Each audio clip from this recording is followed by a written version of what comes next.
أعوذ بالله من الشيطان الرجيم. بسم الله الرحمن الرحيم. ألف لام را، تلك آيات الكتاب المبين. إنا أنزلناه قرآنا عربيا لعلكم تعقلون. نحن نقص عليك أحسن القصص بما أوحينا إليك هذا القرآن وإن كنت من قبله لمن الغافلين. إذ قال يوسف لأبيه يا أبت إني رأيت 11 كوكبا والشمس والقمر رأيتهم لي ساجدين. قال يا بني لا تقصص رؤياك على إخوتك فيكيدوا لك كيدا، إن الشيطان للإنسان عدو مبين. وكذلك يجتبيك ربك ويعلمك من تأويل الأحاديث ويتم نعمته عليك وعلى آل يعقوب كما أتمها على أبويك من قبل إبراهيم وإسحاق، إن ربك عليم حكيم. لقد كان في يوسف وإخوته آيات للسائلين،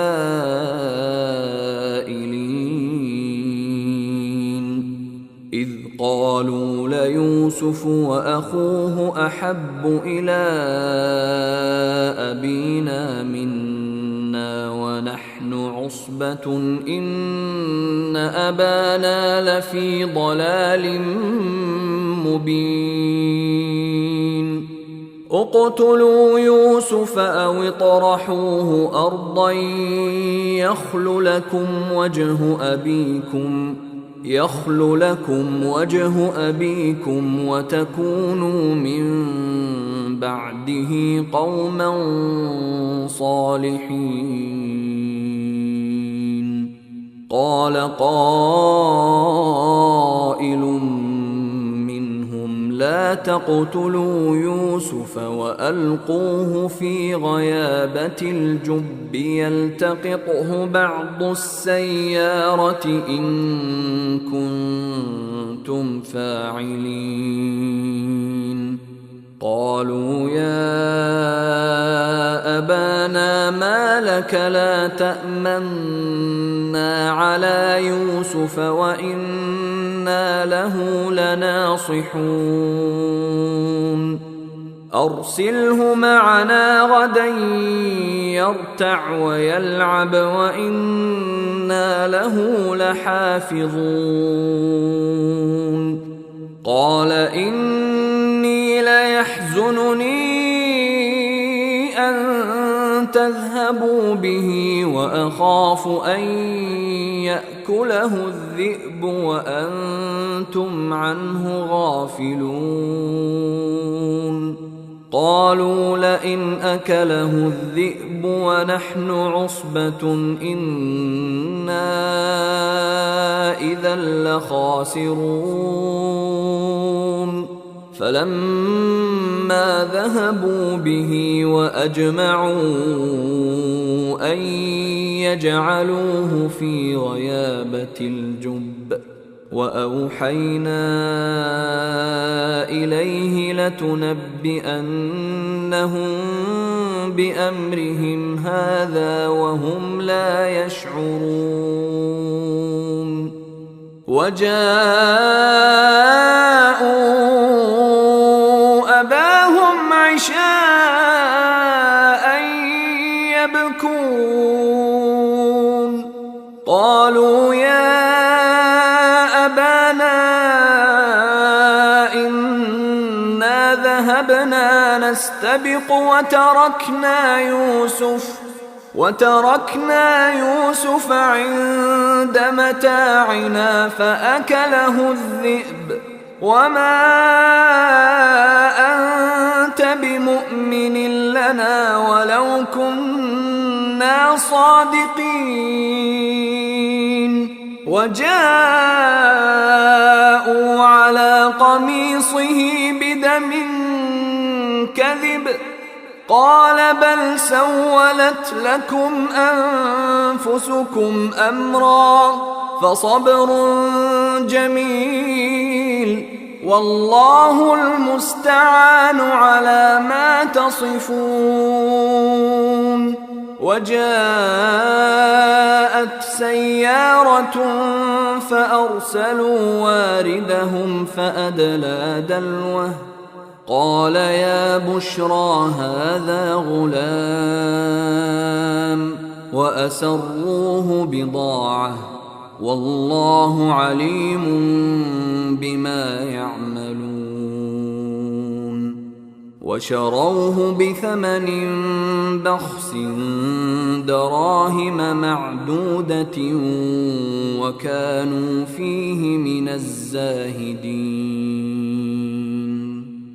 وقال الذي اشتراه من مصر لامرأته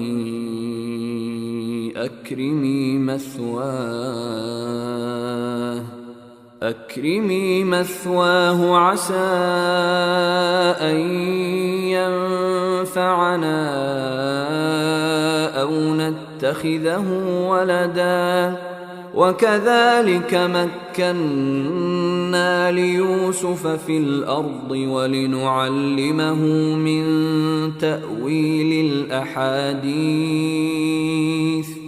والله غالب على أمره ولكن أكثر الناس لا يعلمون. ولما بلغ أشده آتيناه حكما وعلما وكذلك نجزي المحسنين.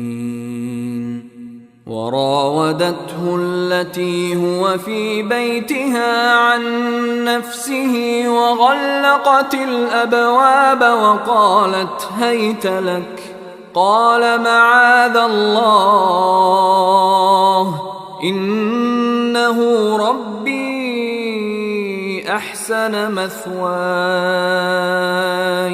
إنه لا يفلح الظالمون. ولقد همت به وهم بها لولا أن رأى برهان ربه كذلك لنصرف عنه السوء والفحشاء إنه من عبادنا المخلصين. واستبق الباب وقدت قميصه من دبر وألف يا سيدها لدى الباب قالت ما جزاء من أراد بأهلك سوءا إلا أن يسجن أو عذاب أليم. قال هي راودتني عن نفسي وشهد شاهد من أهلها إن كان قميصه قد من قبل فصدقت وهو من الكاذبين وإن كان قميصه قد من دبر فكذبت وهو من الصادقين فلما رأى قميصه قد من دبر قال إنه من كيدكن إن كيدكن عظيم. يوسف أعرض عن هذا واستغفري لذنبك إنك كنت من الخاطئين. وقال نسوة في المدينة امرأة العزيز تراود فتاها عن نفسه قد شغفها حبا إنا لنراها في ضلال مبين. فلما سمعت بمكرهن أرسلت إليهن وأعتدت لهن متكأ وآتت كل واحدة منهن سكينا وقالت اخرج عليهن. فلما رأينه أكبرنه وقطعن أيديهن وقلن حاش لله ما هذا بشرا إن هذا إلا ملك كريم. قالت فذلكن الذي لمتنني فيه ولقد راودته عن نفسه فاستعصم ولئن لم يفعل ما آمره ليسجنن وليكونن من الصاغرين. قال رب السجن أحب إلي مما يدعونني إليه وإلا تصرف عني كيدهن أصب إليهن وأكن من الجاهلين. فاستجاب له ربه فصرف عنه كيدهن إنه هو السميع العليم. ثم بدا لهم من بعد ما رأوا الآيات ليسجننه حتى حين. ودخل معه السجن فتيان قال أحدهما إني أراني أعصر خمرا وقال الآخر إني أراني أحمل فوق رأسي خبزا تأكل الطير منه نبئنا بتأويله إنا نراك من المحسنين. قال لا يأتيكما طعام ترزقانه إلا نبأتكما بتأويله قبل أن يأتيكما ذلكما مما علمني ربي إني تركت ملة قوم لا يؤمنون بالله وهم بالآخرة هم كافرون واتبعت ملة آبائي إبراهيم وإسحاق ويعقوب ما كان لنا أن نشرك بالله من شيء ذلك من فضل الله علينا وعلى الناس ولكن أكثر الناس لا يشكرون يا صاحبي السجن أأرباب متفرقون خير أم الله الواحد القهار ما تعبدون من دونه إلا أسماء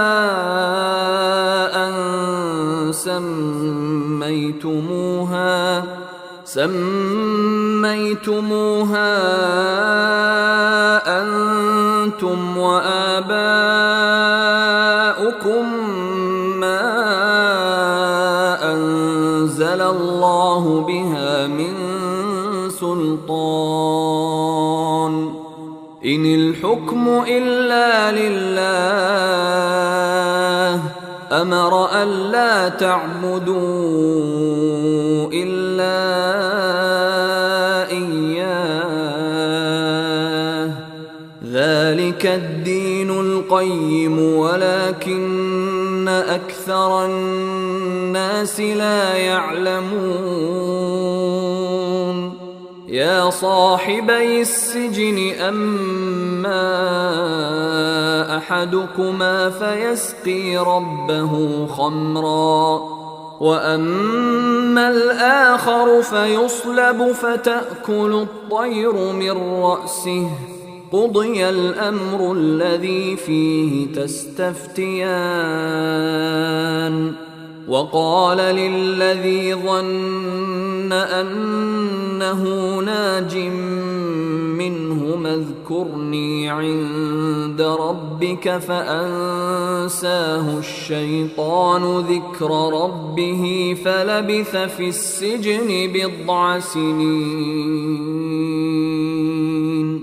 وقال الملك إني أرى 7 بقرات سمان يأكلهن 7 عجاف و7 سنبلات خضر وأخر يابسات يا أيها الملأ أفتوني في رؤياي إن كنتم للرؤيا تعبرون قالوا أضغاث أحلام وما نحن بتأويل الأحلام بعالمين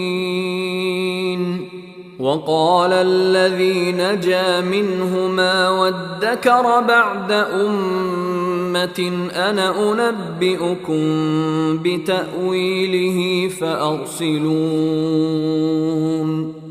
يوسف أيها الصديق أفتنا في 7 بقرات سمان يأكلهن 7 عجاف و7 سنبلات خضر وأخر يابسات لعلي أرجع إلى الناس لعلهم يعلمون قال تزرعون 7 سنين دأبا فما حصدتم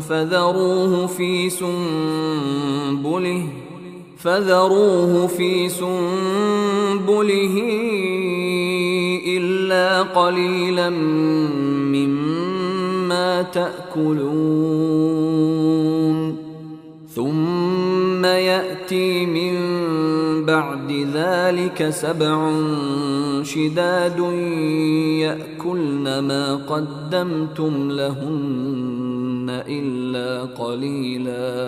إلا قليلا مما تحصنون ثم يأتي من بعد ذلك عام فيه يغاث الناس وفيه يعصرون وقال الملك ائتوني به فلما جاءه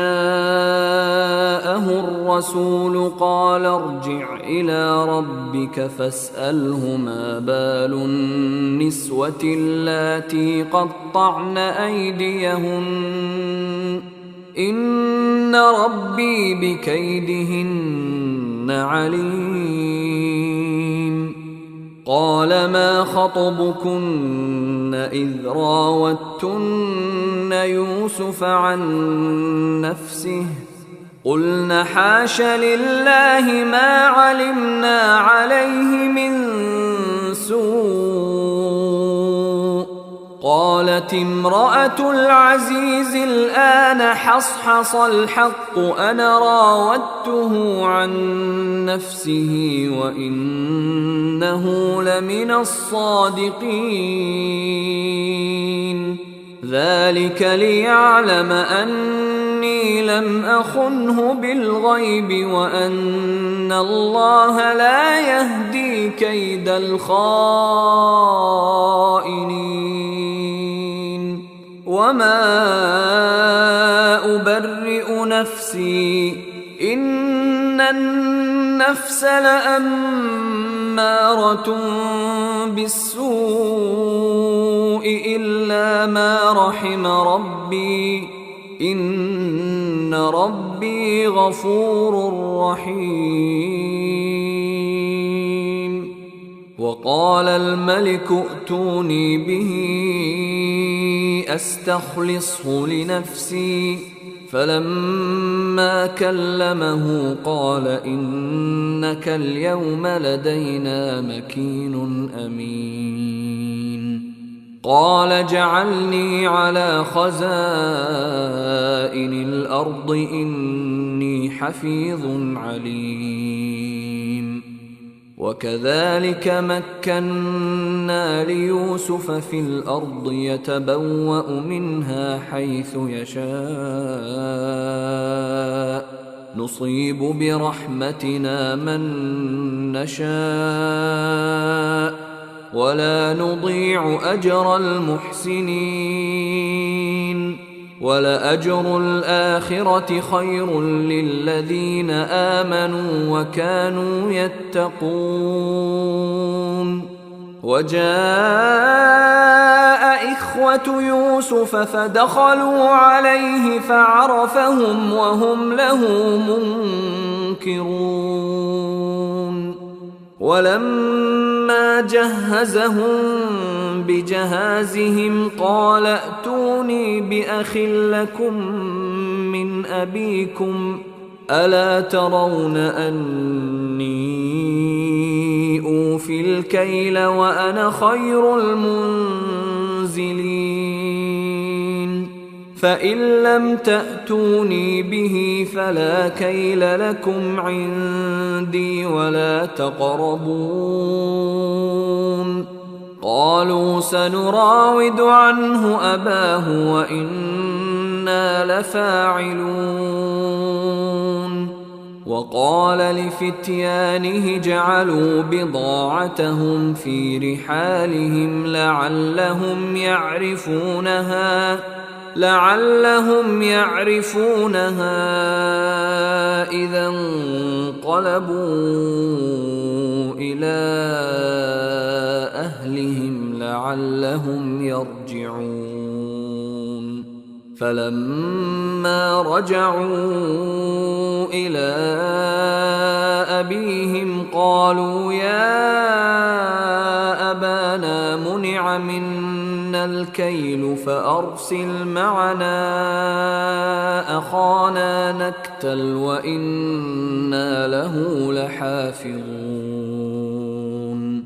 قال هل آمنكم عليه إلا كما أمنتكم على أخيه من قبل فالله خير حافظا وهو أرحم الراحمين.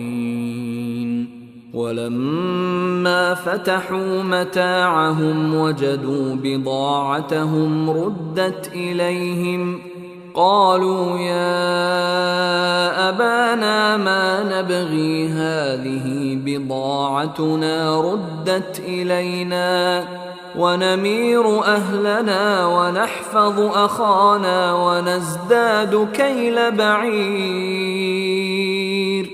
ذلك كيل يسير قال لن أرسله معكم حتى تؤتون موثقا من الله لتأتونني به إلا أن يحاط بكم فلما آتوه موثقهم قال الله على ما نقول وكيل وقال يا بني لا تدخلوا من باب واحد وادخلوا من أبواب متفرقة وما أغني عنكم من الله من شيء إن الحكم إلا لله عليه توكلت وعليه فليتوكل المتوكلون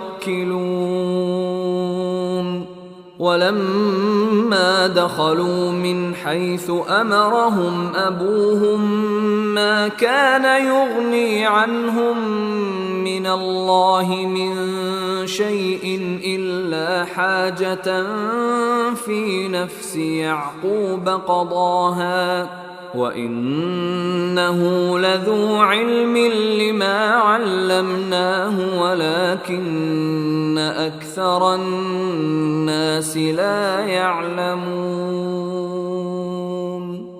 ولما دخلوا على يوسف آوى إليه أخاه قال إني أنا أخوك فلا تبتئس بما كانوا يعملون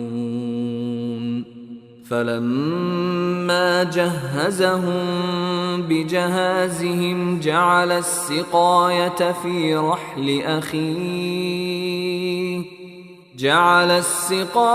في رحل أخيه ثم أذن مؤذن أيتها العير إنكم لسارقون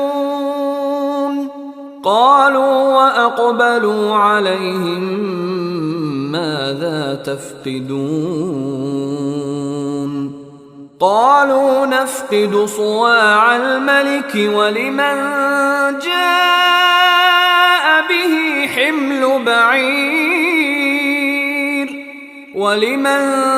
جاء به حمل بعير وأنا به زعيم قالوا تالله لقد علمتم ما جئنا لنفسد في الأرض وما كنا سارقين قالوا فما جزاؤه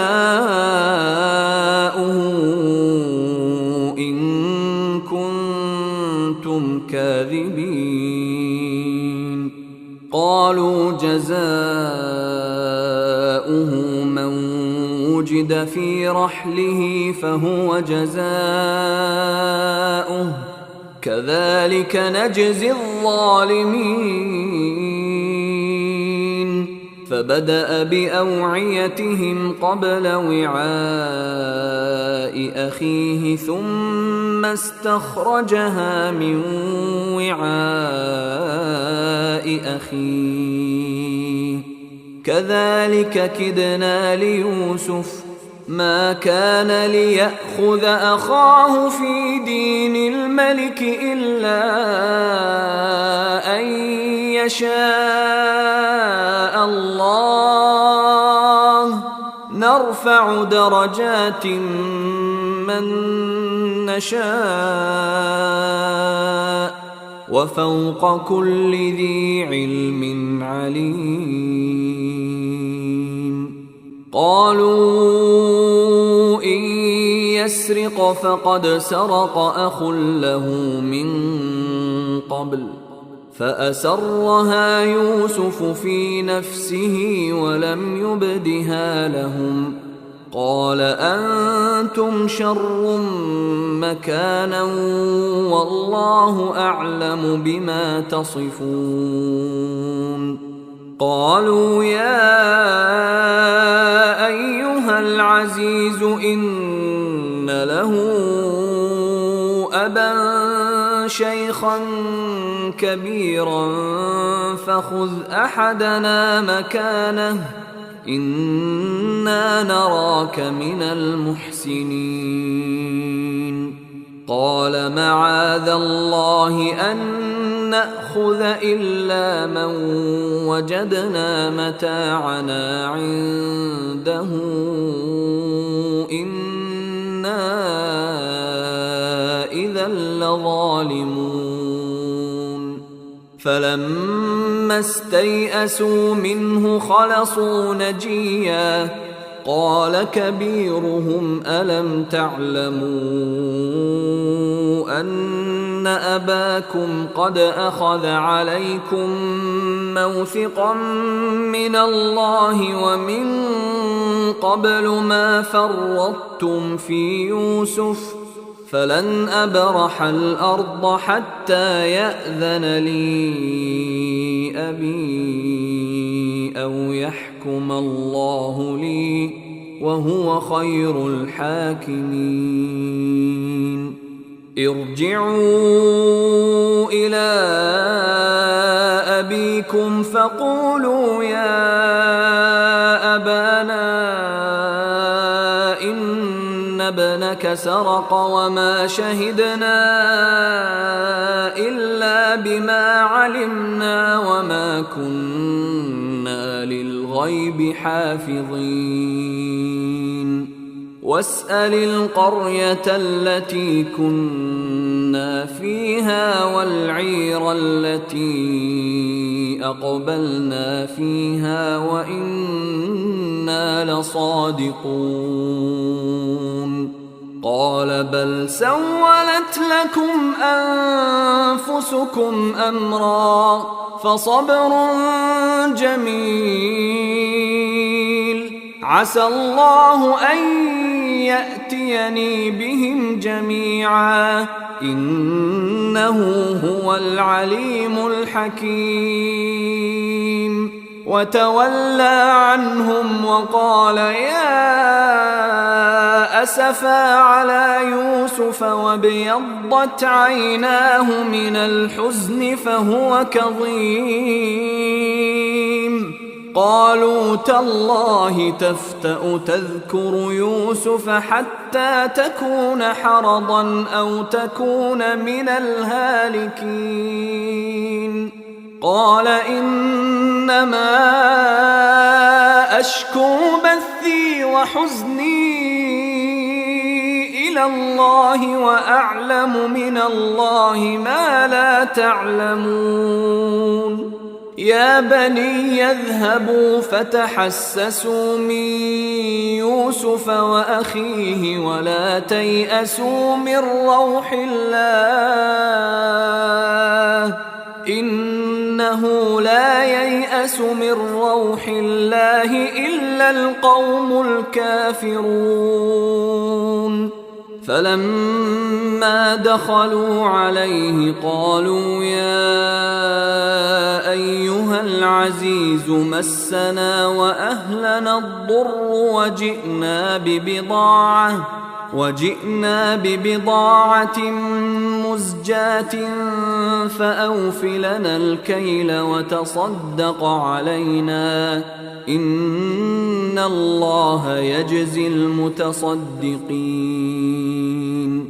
قال هل علمتم ما فعلتم بيوسف وأخيه إذ أنتم جاهلون قالوا أئنك لأنت يوسف قال أنا يوسف وهذا أخي قد من من الله علينا إنه من يتق ويصبر فإن الله لا يضيع أجر المحسنين. قالوا تالله لقد آثرك الله علينا وإن كنا لخاطئين. قال لا تثريب عليكم اليوم يغفر الله لكم وهو أرحم الراحمين. اذهبوا بقميصي هذا فألقوه على وجه أبي يأت بصيرا وأتوني بأهلكم أجمعين.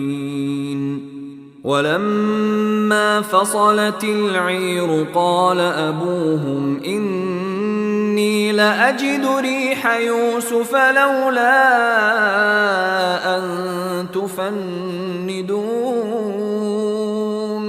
قالوا تالله إنك لفي ضلالك القديم. فلما أن جاء البشير ألقاه على وجهه فارتد بصيرا.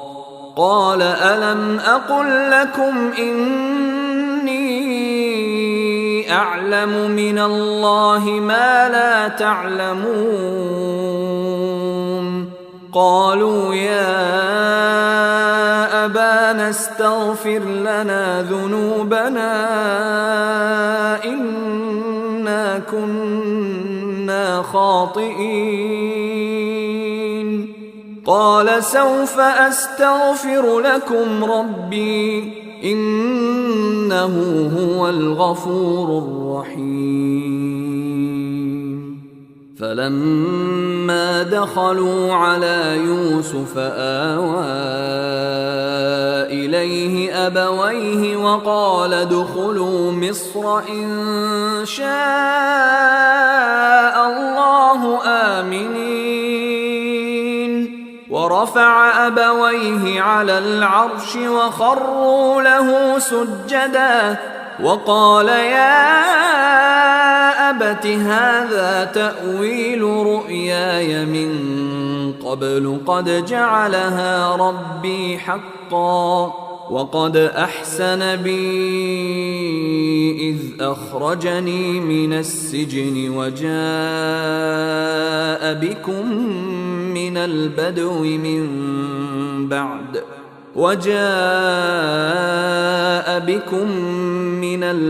من بعد أن نزغ الشيطان بيني وبين إخوتي إن ربي لطيف لما يشاء إنه هو العليم الحكيم. رب قد آتيتني من الملك وعلمتني من تأويل الأحاديث فاطر السماوات والأرض أنت وليي في الدنيا والآخرة توفني مسلما وألحقني بالصالحين. ذلك من أنباء الغيب نوحيه إليك وما كنت لديهم إذ أجمعوا أمرهم وهم يمكرون.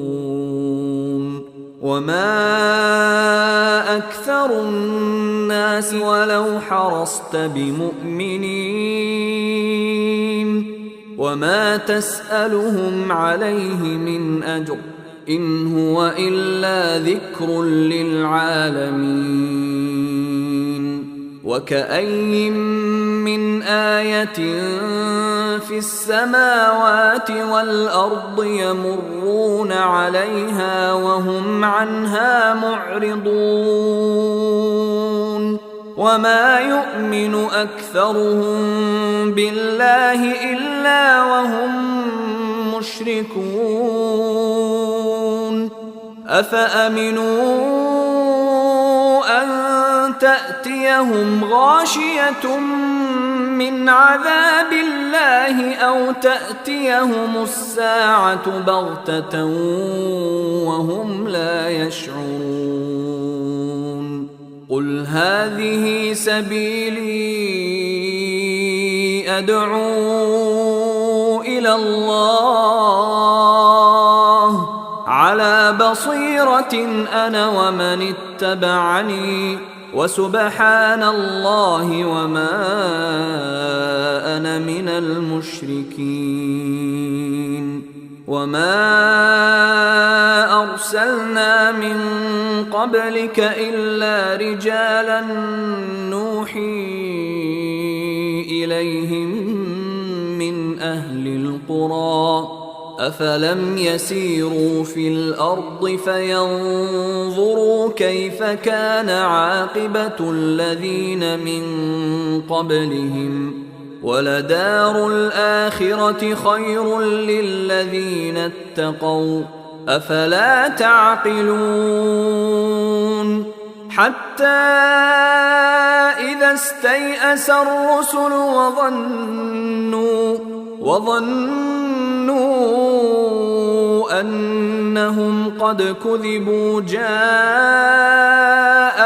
نصرنا فنجي من نشاء